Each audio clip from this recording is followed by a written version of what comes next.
जादू के जंगल का सफर। एक दफा का जिक्र है, एक छोटे से गांव में जो पहाड़ियों और ढलती नदियों के दरमियान बसी हुई थी, आर्यन नाम का एक मुतजस्सिस और तखयलाती लड़का रहता था। आर्यन अपने इर्द गिर्द की दुनिया को तलाश करना पसंद करता था और उसकी पसंदीदा जगह गांव के किनारे घना जंगल था। जंगल कोई आम जंगल नहीं था।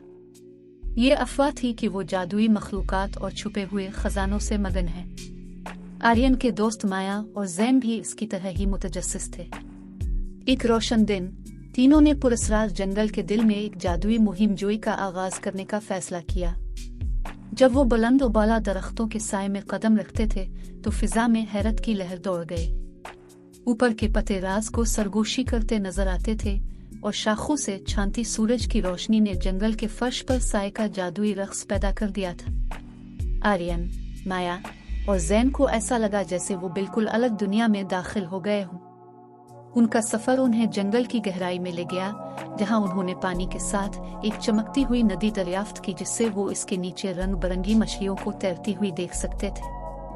आर्यन, हमेशा मुतजस्सिस, अपना हाथ पानी में डुबोता था और उसकी हैरत की वजह से मछलियां उसकी उंगलियों के गिर्द खेलते हुए चक्कर लगाती थी। जोशो खरूश ने हुआ को भर दिया जब दोस्तों ने हर रंग के मुतहर्रिक फूलों से मुज़य्यन घास के मैदान पर ठोकर खाए। तितलियां अपने पीछे चमकती धूल की पगडंडियां छोड़कर एक फूल से फूल तक उड़ती रहे। माया फितरत के साथ अपनी मोहब्बत के साथ तितलियों के साथ रक्स, घूमने और घूमने में शामिल होने से रोक नहीं सकती थी। जैसे ही तीनों ने अपनी मुहिम जोई जारी रखी, वो एक क्लियरिंग से ठोकर खा गए जहां ओलिवर नामी एक अक्लमंद बूढ़ा आलू एक शाख पर बैठा था। ओलिवर ने गर्मजोशी से उनका इस्तकबाल किया और जंगल में रहने वाली जादुई मखलूक की कहानियां शेयर की। उसने परियों की बात की जो चांदनी रातों में छप छप कर खेलती थी और शरारती लूस जो पौधों को बढ़ने में मदद करती थी। जंगल के राजों से पर्दा उठाने के लिए पुरज़्म आर्यन, माया और जैन ने ओलिवर की रहनुमाई की पैरवी की।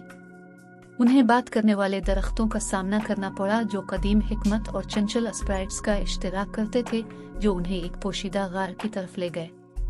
गार के अंदर उन्होंने चमकते हुए क्रिस्टल से भरा हुआ एक खजाना सीने दरियाफ्त किया जो सितारों की तरह चमक रहा था। उन्हें बहुत कम मालूम था कि उनकी मौजूदगी ने गार्डियन ऑफ द फॉरेस्ट लोना नामी एक शानदार एक तंगावाला बेदार कर दिया है। लोना अपने चमकते हुए चांदी के कोट और जादुई तवानाई से जगमगाने वाले हान के साथ उनके सामने नमूदार हुई। उसने जंगल का एहतराम करने पर बच्चों का शुक्रिया अदा किया और उन्हें जादुई बीज से नवाजा। लोना ने वजाहत की कि बीज उनके गांव में खुशी और हम आहंगी लाने की ताकत रखता है। आर्यन, माया और जैन ने अपने गांव के दिल में बीज बोया और उनकी हैरत में जादुई फूलों का एक दिलकश बाग रातों रात खुल गया।